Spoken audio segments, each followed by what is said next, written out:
In the marbled corridors of ancient Alexandria, where scholars debated virtue and mathematicians sketched out the curve of the earth, a young royal girl was learning a much darker lesson. That power didn't come from knowledge or goodness, but from enduring the unendurable. This isn't a story of intellectual triumph or ancient grandeur. It's the story of how one woman's private agony became public policy, how personal trauma was codified into tradition, and how the most powerful dynasty of the ancient world paved its own path to ruin through the normalization of incest. Her name was Arsinoë II, and she didn't just cross taboos, she codified them. She turned trauma into political doctrine, and that decision would poison the Ptolemaic bloodline for generations. This is not a tale of a visionary leader or a tragic heroine.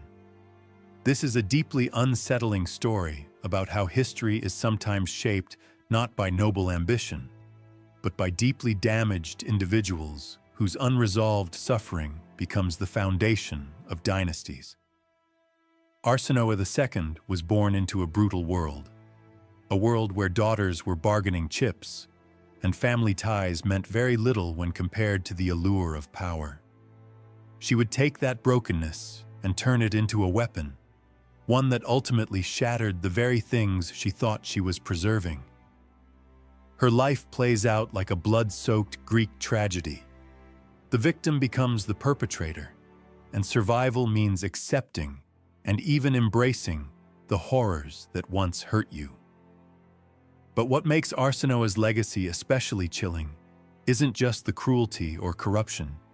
It's the calculated, almost surgical way she transformed taboos like incest, murder, and manipulation into accepted, even expected, behavior at court. She didn't act out of rage or impulse. She built a system. She built a template that rulers after her followed, each one more grotesque than the last.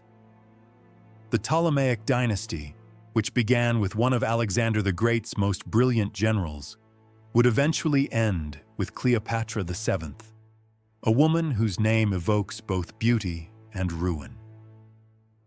But the seed of that ruin? It was planted centuries before, by a queen who believed there was no line too sacred to cross if it meant holding on to power. This is Arsinoë II's story, and it doesn't begin with a crown. It begins with a childhood that should have destroyed her. To understand Arsinoë II, we have to understand the world she was born into. The year was around 316 BCE. The Mediterranean world was in absolute chaos. Alexander the Great had died, and his sprawling empire was being carved up like a roast by his former generals, now known as the Diadochi, or successors. These men fought endless wars for legitimacy, land, and glory.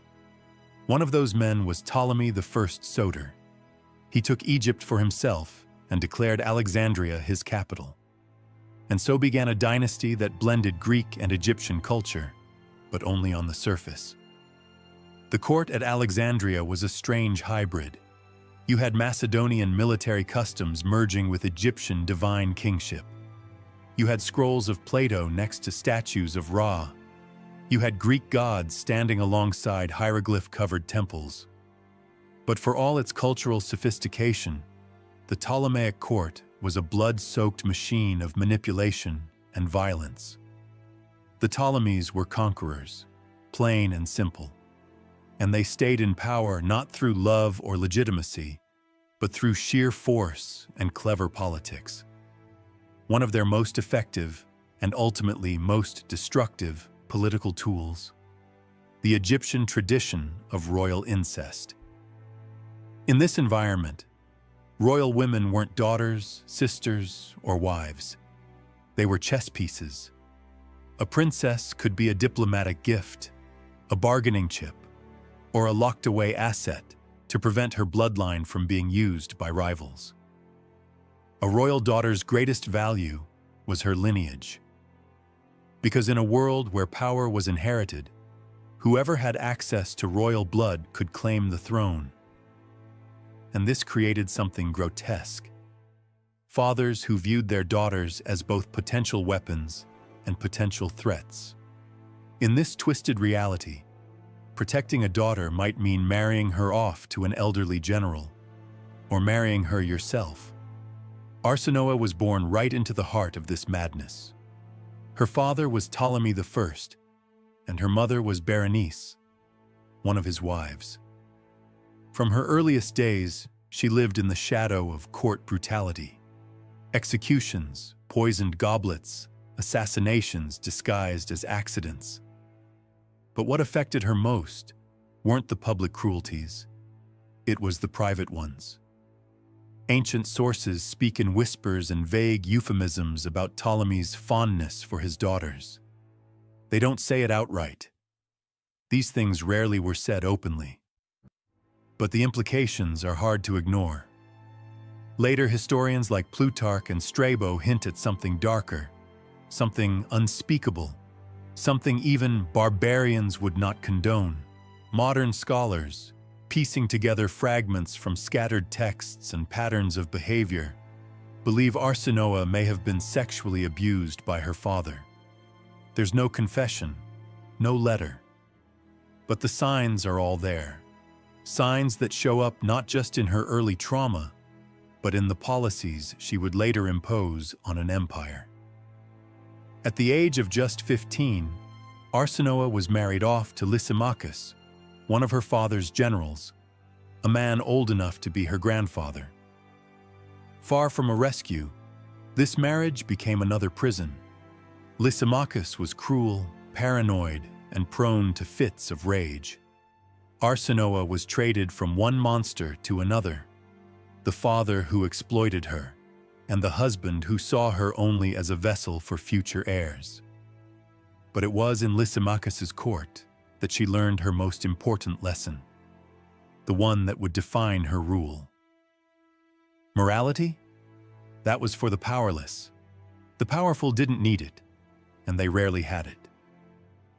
She watched her husband execute his own son on a whim, based only on suspicion.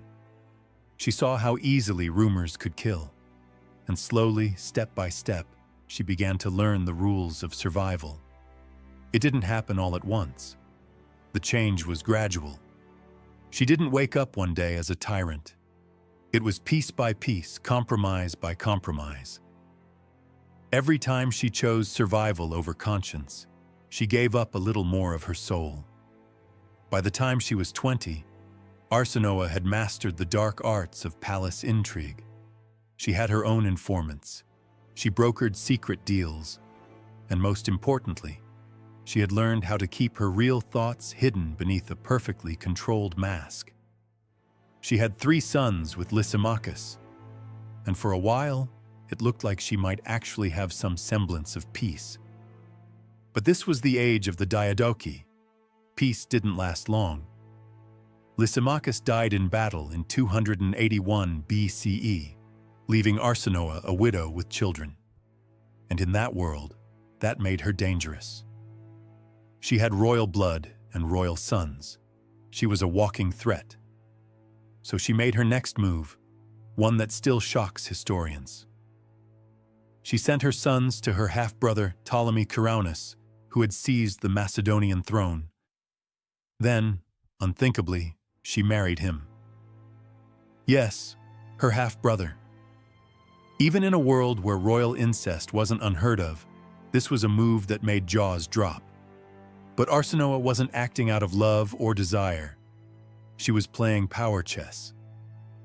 Ceraunus was unstable and violent, but he had the throne. Arsinoë believed she could control him. She was wrong. Not long after the wedding, Ceraunus murdered 2 of her sons, his own nephews, right in front of her. And how did Arsinoë react? Not with screams, not with grief, not with rage. Witnesses reported a cold, terrifying calm. Because by now, Arsinoë knew the cost of weakness. She had learned long ago that in the Ptolemaic world, emotion could be fatal. Arsinoë's escape from Ptolemy Ceraunus wasn't just a flight for safety. It was a strategic, ruthless, high-stakes maneuver, straight out of a revenge tragedy. She didn't flee in royal splendor.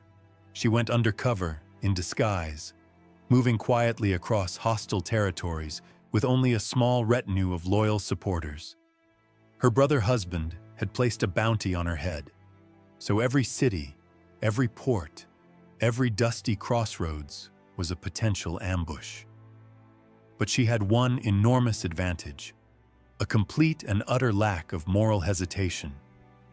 She bribed whoever needed bribing.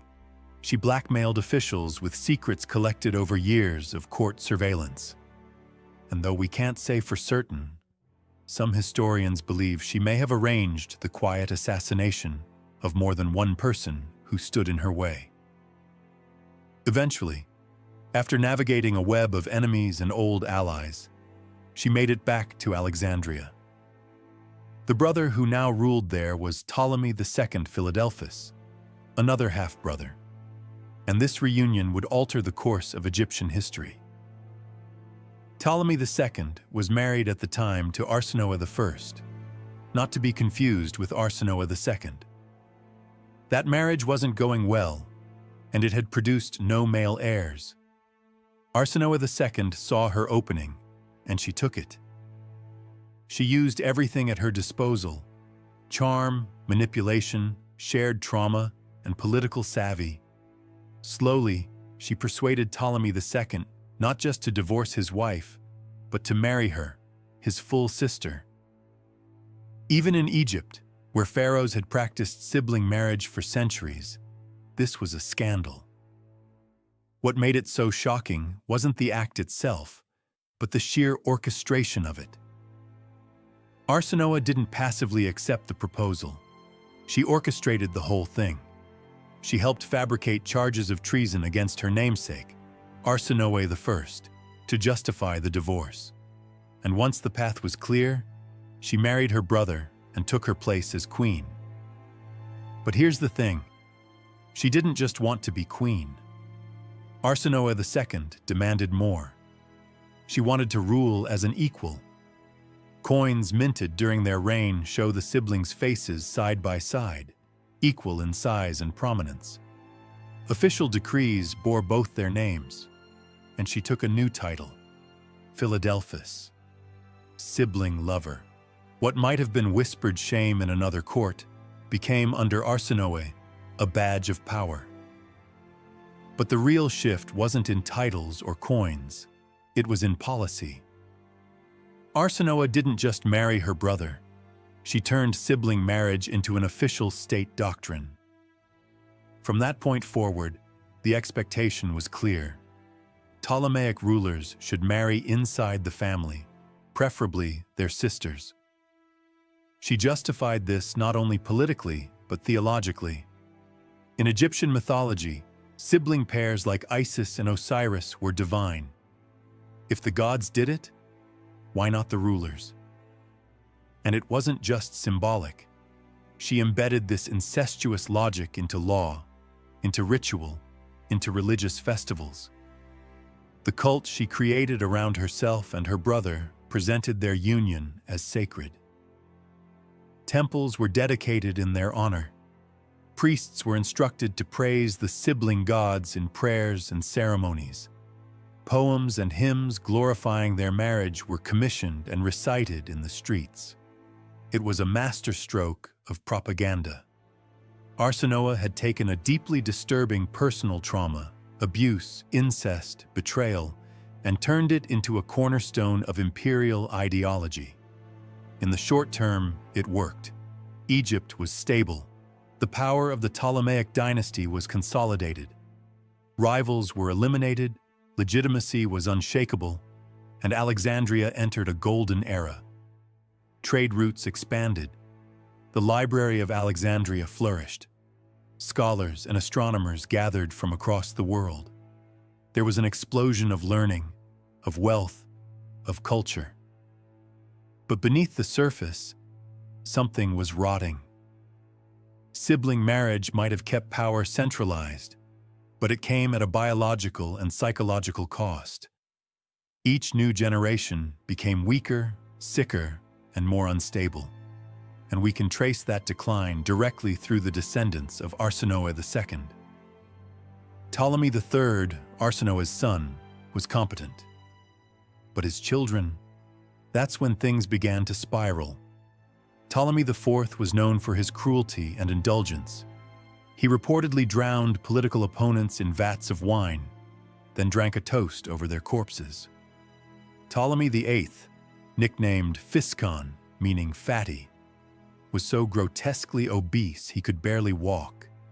He was paranoid, violent, and known for ordering mass executions during dinner parties. And it didn't stop there. Each new Ptolemy seemed more broken than the last. Some murdered their mothers. Others wed their nieces or sisters, and then murdered them too. Cleopatra II had to wage civil war against her own brother-husband to protect her daughter.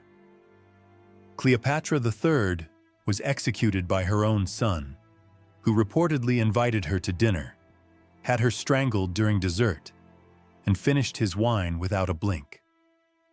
What we see, in both records and genetic analysis, is a dynasty crumbling under the weight of its own bloodline. Modern researchers have found evidence of hemophilia, clubfoot, severe scoliosis, and other congenital disorders in Ptolemaic mummies. The once proud line of Greek conquerors had become a genetic nightmare. Even Cleopatra VII, yes, the famous one, was likely affected. The idealized images we have of her today are far removed from what ancient coins suggest. Her portraits show a woman with exaggerated features, possibly a result of generations of inbreeding. But the damage wasn't just physical. The psychological toll was equally devastating. Children in the royal household grew up knowing their siblings might one day become their spouses or their assassins. Trust didn't exist. Loyalty was a trap. Survival meant outmaneuvering your own blood. This paranoia became a way of life, and it spread through the court like a virus. Courtiers followed their ruler's example. The incest, the betrayals, the murders, it all became normalized. Abuse wasn't hidden. It was part of the game. And as that culture took root, the entire administrative structure of Egypt began to rot. Governors emulated the royal family. Priests offered blessings they didn't believe in. Theological justifications for incest were recited like party lines. Everyone was complicit, and no one believed any of it. Even religion wasn't safe. The Egyptian priesthood, which had survived for millennia, was hollowed out by its forced alliance with the ruling family. Traditional gods were now props in a grotesque family drama. The spiritual backbone of Egyptian culture was replaced by state-sponsored incest cults, orchestrated by a queen who had learned to use trauma as a tool of governance. The longer Arsinoë's policies endured, the more brittle the system became. Egypt looked powerful from the outside, but inside, it was crumbling. And by the time Rome came knocking, the Ptolemies were too broken to resist.